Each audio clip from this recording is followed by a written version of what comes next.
আমি অপর্ণা নই, আমি রাজমন্দিরী। আমাকে যারা নির্মমভাবে হত্যা করেছে আমি তাদের ওপরে প্রতিশোধ নিতে এসেছি, এমনটাই বলল অপর্ণা আরজুকে।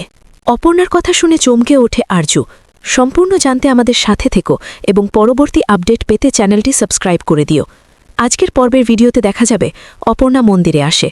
মন্দিরে আসতেই অপর্ণা হঠাৎ করে মাথা ঘুরে যায়।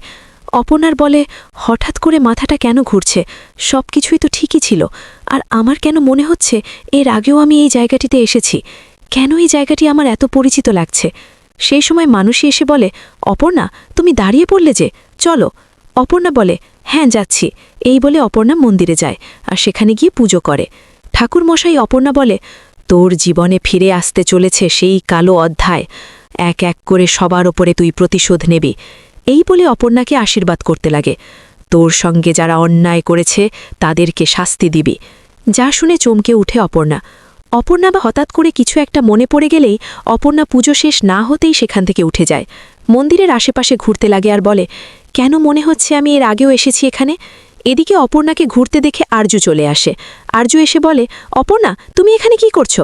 আর তখনই অপর্ণার রাগান্বিত চোখে আরজুর দিকে তাকায় আর নিজের হাত দিয়ে আরজুকে থামতে বলে। আরজু বলে, কি হচ্ছে কি? অপর্ণা হয়েছে তোমার?